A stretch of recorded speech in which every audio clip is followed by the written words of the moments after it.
Sleep your way to a slimmer you, the science behind weight loss and sleep. Weight loss and sleep are definitely linked. In fact, there was a study out of the University of Chicago. What they did was actually a small study. It only took 10 people. What they were looking at is to see how sleep impacted their weight loss. And so these people were allowed to eat 90% of the calories that they normally would eat. So that was the diet part. And then they were given sleep regimens. So one group was allowed to sleep up to 8.5 hours, which was defined as adequate sleep for this group. The other group, the sleep deprived group, was only allowed to sleep 5.5 hours. Yeah, that's definitely not enough sleep for me. Now, one of the things was quite interesting is that both groups lost nearly the same amount of weight. What was interesting though was that the people who did not get enough sleep lost 50% of the fat compared to the group that got enough sleep. So what that means is they lost more muscle compared to the group that got enough sleep. What we're really trying to lose is fat. We really don't want to lose muscle. Muscle is important, and particularly for weight loss, but our overall health, we want to hold on to that muscle. So that study really highlighted the importance of sleep, even though it was a small study. Now, there's a number of other studies that have shown the importance of sleep in weight loss. One of the ways that sleep impacts our sleep is by our metabolism. When we don't get enough sleep, we have a negative impact there in that our metabolism will go down, the amount of calories we burn go down when we don't get enough sleep. Turns out there's a few different things going on. One of those big things is like hormonal. Hormones are very important for sleep. So when we don't get enough sleep, one of the hormones that gets impacted is called ghrelin. This is a hormone that really, it tells you to be hungry or not. So when we don't get enough sleep, that hormone goes up. When that hormone goes up, we want to eat more, we're hungrier. Obviously, that's a problem if we're trying to lose weight. Now, another hormone called leptin, this hormone does a few different things, but it's really going to tell us when we are full. When we don't get enough sleep, that hormone goes down. Again, not good if we're trying to lose weight. And yet another hormone called cortisol, the stress hormone.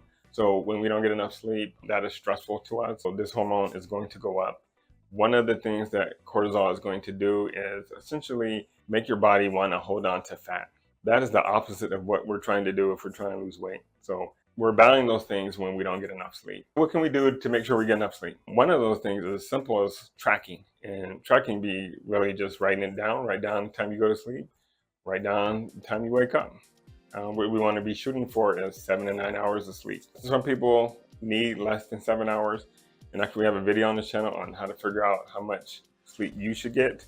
But in general, 7 to 9 hours is going to be for most of us. You can use a journal to track your sleep. You can use a sleep app. I use Sleep Cycle, but there's tons of sleep apps you can use. You can use an Oura Ring that will track your sleep. You can use this device called Whoop. It's a wrist strap. You can use that to help you sleep or to track your sleep. Apple Watch, you can use that to track your sleep. So there's a number of different things that can help you track your sleep. Now, if we're talking about sleep, definitely have to talk about melatonin. Melatonin is a hormone that we produce at night when there is no light. To get the most benefit and impact from melatonin, it's going to be ideal that we avoiding light at night. What melatonin is going to do is actually it's going to help your metabolism. It's going to help with weight loss. That doesn't mean like if your melatonin level is sky high that you're going to lose more weight, but we definitely don't want that to be a barrier. So melatonin will help with metabolism. One of the things it's going to do is turn your fat from white to brown. And why that is important is brown fat is metabolically active. It's actually going to help you with your metabolism. So that is something we want.